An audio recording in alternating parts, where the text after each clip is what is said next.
Salut à toutes et à tous, aujourd'hui on se retrouve pour une nouvelle vidéo et je vais vous présenter comment faire un macaron infimo et si vous voulez je pourrais faire des macarons en fruits, soit pas le week-end prochain mais le week-end encore d'après, dans 2 semaines quoi, ou lundi ou mercredi, ça c'est comme vous voulez et voilà, donc on ne voit pas. Du coup, je vous laisse passer à la suite. Alors, en premier, on aura besoin de papier sulfurisé. Après, on aura besoin d'un emporte-pièce rond. Et ça dépend de la taille du macaron que vous voulez faire. D'un scalpel.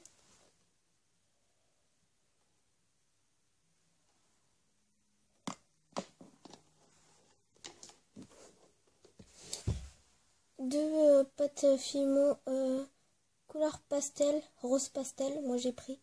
Après, votre macaron, vous le faites de la couleur que vous voulez. Du blanc pour l'intérieur. Ça aussi, vous le faites de n'importe quelle couleur. Un porte-clés. Et je sais plus comment ça s'appelle, mais on va dire une attache. Attendez, je vous la mets bien. Voilà, comme ça. Et d'un cure-dent. Donc, on va commencer. Juste obligé de vous citer deux ustensiles. Un dotting tool à la place d'un cure-dent. Si vous n'avez pas de dotting tool, vous prenez un cure-dent. Mais moi, j'ai un dotting tool. C'était juste pour vous montrer tout à l'heure que vous pouvez prendre un cure-dent. Et j'ai oublié de vous dire qu'on a besoin d'un rouleau. Bon, moi, il n'est pas très propre. J'utiliserai les faces où c'est propre. Hein. Voilà. On va procéder à la suite. On va commencer par prendre notre couleur pastel et étaler.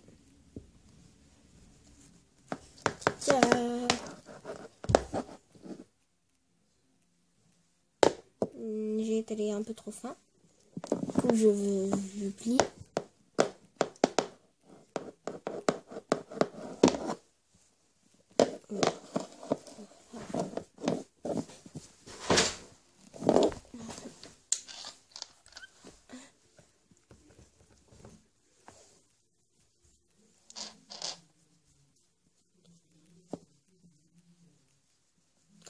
J'ai fait plus une boule parce que c'était pas une boule tout à l'heure. C'est plus simple en boule. Du coup là, j'étale comme ça.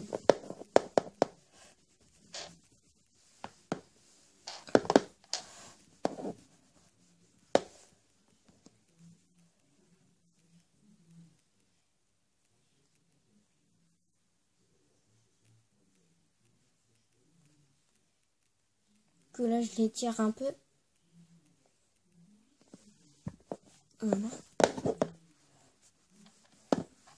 Faire en sorte que ça reste bien rond. Je vais juste vérifier si l'emporte-pièce, genre si ça rentre bien. C'est parfait. Et maintenant, on va prendre le papier sulfurisé. Le papier film plutôt. On va recouvrir avec ça. On va recouvrir la pâte avec. Vous devez pas très bien voir, mais il faut bien réussir à faut réussir à bien l'étirer parce que c'est pas facile à étirer. Le mien, celui que ma mère prend, il est pas facile à étirer. Je lui dirais. Enfin, le but c'est que ce soit quand même assez bien disposé. Là, j'ai réussi. Et maintenant, je prends mon emporte-pièce à l'envers. Ça, c'est à l'endroit. Et ça, c'est à l'envers. Du coup, là, je le prends à l'envers. Coucou! Je le prends à l'envers. Et je fais ça comme ça. Jusqu'à ce que ça coupe bien le truc, même s'il y a le papier sulfurisé.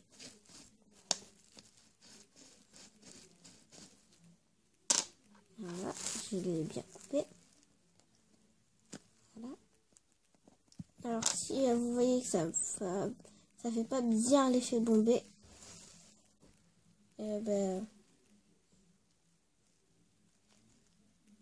vous essayez d'arranger un peu. Par exemple, moi ici, il y a une petite marque.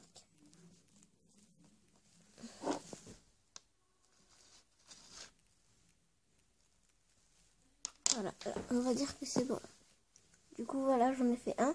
Maintenant, je vais faire le deuxième. Je vous passe ça, voilà. Donc voilà, j'ai fait ma deuxième coque. Juste éteindre la lumière qui permet d'avoir plus de lumière. Peut-être que c'est mieux comme ça. Parce que je trouve qu'il y a trop de lumière. Ouais, non, en fait, c'est pas mieux. Ah, vous allez tomber. Attendez. Hein? Je vous ai fait tomber, attendez. Voilà. Donc, maintenant. Ah, ça va être dur à expliquer comment il faut faire.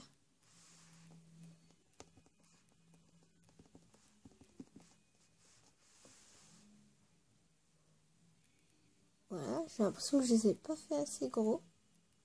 Enfin, assez épais. Mais c'est pas... Du coup, vous prenez la fine pointe de dotting tool ou votre cure-dent. Et vous allez venir faire ça. En gros, faire comme ça. Comme si vous étaliez la pâte. Mais après, vous ramenez la pâte dessus. Du coup, c'est censé former un peu les trucs des macarons. Du coup, je vais vous montrer à peu près ce que ça donne. Ça donne ça. Voilà. Attendez. Comme ça. Voilà. Du coup, vous faites ça tout le tour et pareil sur l'autre coque. Du coup, on se retrouve quand j'aurai tout fait. Donc, j'ai déjà fait une coque. Là, en fait, je l'ai pas fait assez épaisse. Du coup, il n'y a pas un très beau rendu. Mais si je l'aurais fait plus épaisse, ça aurait été plus joli. Voilà. Du coup, l'autre, je pense que ça va être bon parce qu'elle est plus épaisse que celle que je viens de terminer. Donc voilà, quand vous avez terminé les deux coques, vous les laissez de côté. Et vous prenez votre pâte blanche que vous allez étaler. Alors déjà, je fais une boule. Voilà. Et j'essaye de bien étaler.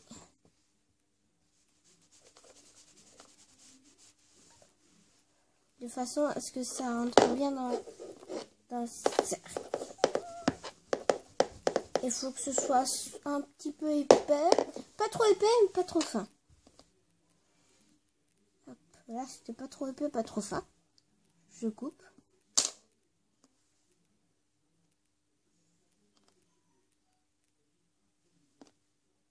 Voilà. C'est pas mal. Donc maintenant, on va prendre la coque d'un bombé. Celle que je vous ai dit, elle est trop fin. Et vous mettez le truc blanc dessus. Et après, vu que si vous voulez vous les mettre une attache, ben moi je la mets tout de suite. Je la mets comme ça, dedans. Je mets le bout dedans.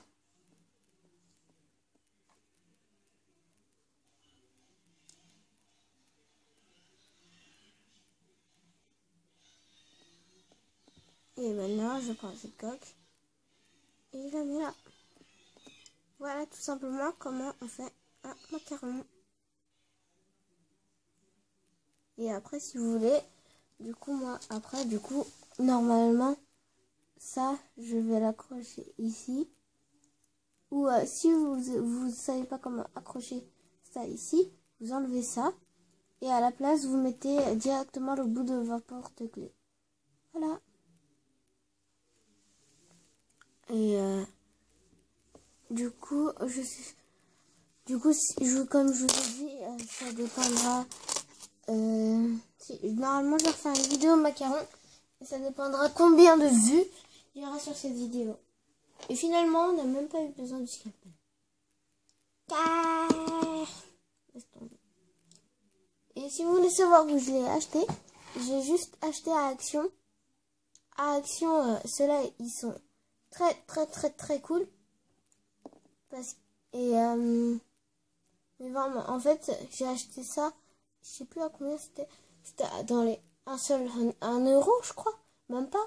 Et il y avait plusieurs mines. Là, pour le coup, j'ai pris cette mine. Et il y avait le manche. Attendez, je vais vous ramener la boîte. Donc voilà, j'ai ramené la boîte. Donc du coup, dans la boîte, se présente comme ça. Normalement, ici, il y a le manche. Et ici, il y a la lame qu'il y a sur... Bon, bref, c'est une fin de vidéo. Du coup, n'hésitez pas à vous abonner. À activer la petite cloche, bien sûr. Et mettre un j'aime sur ma vidéo. Et laisser un commentaire. Voilà. Bye bye.